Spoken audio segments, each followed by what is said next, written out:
Hello YouTube, welcome back to Nutkin Farm.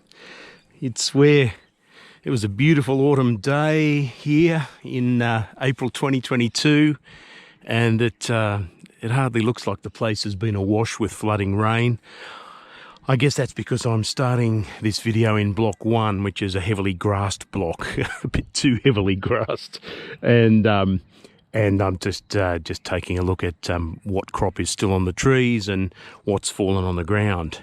It's going to be a little bit difficult to pick up this stuff on the ground because there just haven't been any real sunny days to do harvesting, and at the same time the grass that had been herbicided a couple of months ago is starting to grow back, and that is expected because, you know, the herbicide isn't by any means a permanent kind of thing. So I thought I'd give you a little insight into some farmer goss, because, you know, I've talked to a few farmers since, you know, buying my own farm here, and you ask them how their own farm is going and they'll generally tell you one of three things, or particularly with a harvest. They'll either say that their harvest is good, which is rare. Okay, they never really want to admit that it's really good, or they'll tell you it's really crap, which is fairly common, although again that's not always true. But most of them will tell you it's patchy, and I think by patchy they mean it's good in some places and bad in others.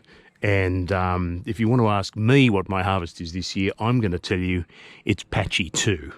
I'm just going to take you for a bit of an update around the farm. I'm starting here with, well, we'll go the number of blocks in turn and show you what's on the tree, what's on the ground, and give you a little bit of insight into how different parts of a farm can perform, particularly a farm that's partly in rehab like Nutkin Farm is. So starting with block 1, we've got, look, I'd call this outright good. I'm very happy with what's coming through here. We've got plenty of nut on the ground. As you can see, reasonably big green shelled nuts, very little sign of disease, and still plenty on the tree that is yet to come down. This block is going to have a good year if we can get this nut up and into a harvester, which is a little easier said than done. But I'm very happy with this particular block. Why is this block doing so well? Well, one, look, the ground cover's under control. But two, and I think most importantly, this block in the soil testing that I had done has a really good pH, a really good acidity, which means that all the best nutrients that you put down for the trees is available to the tree to use. The third reason this block might be doing so well is that block 1 was where my plumber stroke beekeeper came to put his bees in late winter, just under that shelter you see there. That's where the bees were, and I must say the entire block, but especially the trees that were near those beehives, have done absolutely beautifully in terms of the amount of nuts set. And yeah, here's another example here. Tree has plenty, sorry about the filtered light, there's plenty of nuts on the ground. But look, there's a stack more in the actual tree. It goes all the way from there on the ground, up there under the canopy. You can see a stack more nuts arriving. So, if I have a patchy crop this year, this is a good patch, and I'm happy with it. And we'll have to get those up and see what they do in terms of kernel recovery and everything else. But how are the rest of the blocks, and in particular the problematic old blocks that need the most rehab? Well, stay tuned. Here we are in block 2, and I wasn't expecting much, but when I saw it I had to pinch myself because there's quite a bit of nut around. These are the 344s, the problematic 344s that had almost an entire holiday last year, and I don't know how much is left on the trees, although when I look up I can still see some nuts there. But what we have here is a quite harvestable crop. It dropped late, it's only dropped in the last couple of weeks, but it's starting to definitely drop. thins out a little bit as you go, and there might be some wash. What you're also seeing here, unfortunately, is some old nut from previous years that's been exposed by erosion. But there's definitely some nut here worth harvesting in the 344s. Block 2 is the one I have targeted for a row removal project. I might reconsider my options depending on how the final harvest goes from this block. But yeah, certainly from what I'm seeing, it's worth sending a harvester down. And at this point, you certainly wouldn't go over and sweep and mulch it again, because it's already had that anyway. But you'd be getting rid of too much valuable nut. So there's just your sample there. That mix of old nut, new nut.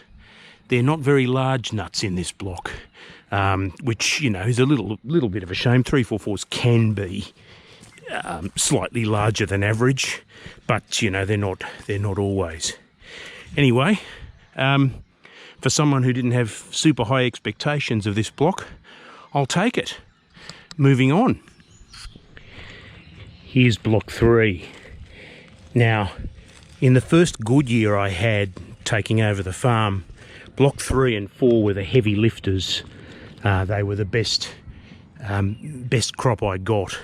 And looking around here, it's a bit hard in this light, and I'm not sure how much of it's actually going to come out at your end, guys, but there is actually a lot of nut on the ground. And to look at it from far away, hard to see, but no, there's actually a fair bit of nut, and a harvester could pick that up. There's a bit of leaf litter around, but this is sort of in a condition where a harvester could come along and get, you know, close to 90% of that nut up. Again, not super big nuts, but they're green, they look healthy. You know, there's a few definitely big nuts there. Again, largely 344s. You know, this block here is one of the most shaded blocks, and unfortunately one of the tallest blocks I have, so most in need of canopy rehabilitation or, again, a replant scenario. But yeah, like I said, it's the old stalwart block where when they have a good year, they can produce very heavily because they are big trees. And I have to say again, I'm pretty happy. So let's see what's on the next one.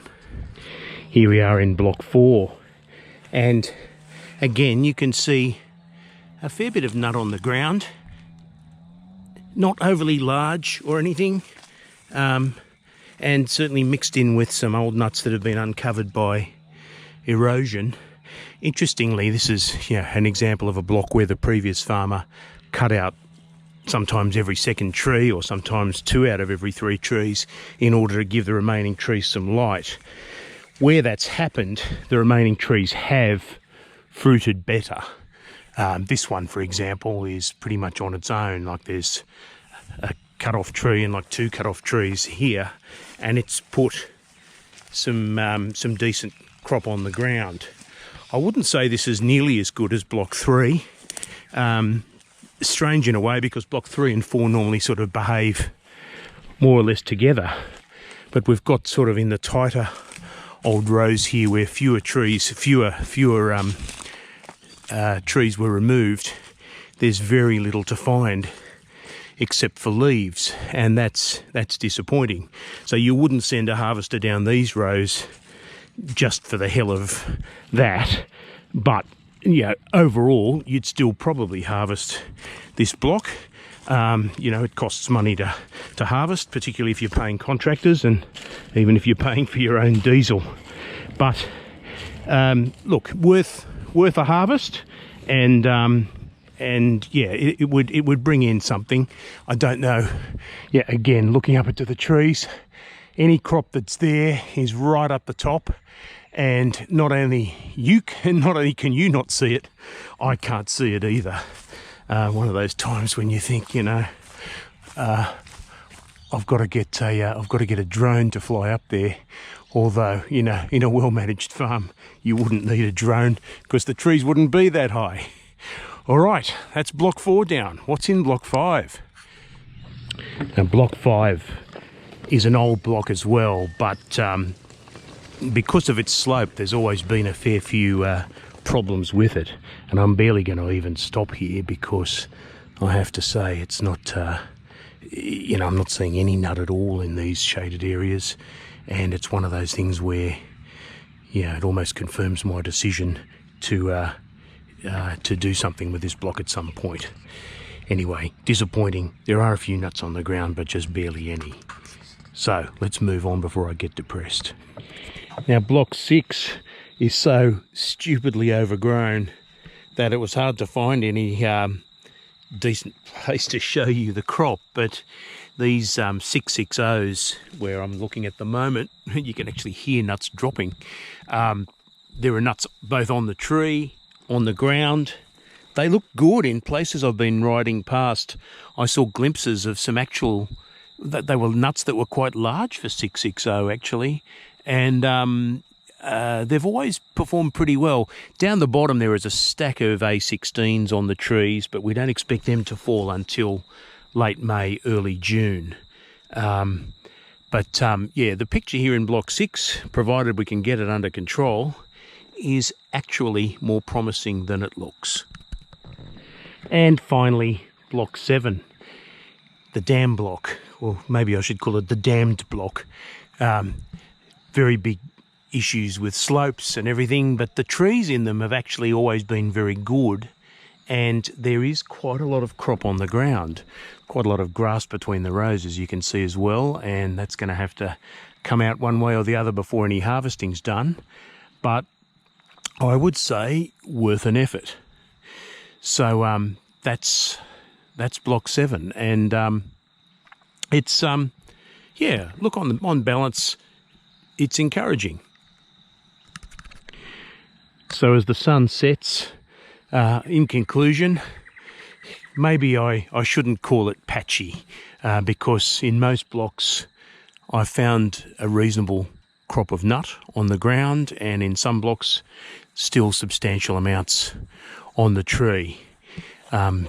Finishing back in block 2, where, you know, I did see some significant nuts on the ground, I'm also seeing some nuts still left on the tree. So will it be a good year? Well, you know, the fact that there's nuts on the ground is one thing, getting them up is another thing, and as you could see, a couple of my blocks are in a significantly compromised position simply because it's been impossible to mow them. My contractor's tractor and Bertie are still here, but you wouldn't send Bertie along some of those rows, because at this point Bertie the mulcher would end up eating too many nuts, and you know, if there aren't too many more to fall, you're basically chewing up this year's crop, and that would be very unfortunate, despite how good a machine it is. So guys, that's my farm update, very much a Nutkin Farm centric update rather than something of industry significance. But I know that some of you who watch are macadamia farmers, and it would be great to hear back from you as to how your year is going. Are you good, bad, or patchy? Let me know in the comments section below. As you know, I love to hear from you, and I tend to reply to everyone at some point. All the best, and I will post you another video soon. Bye for now.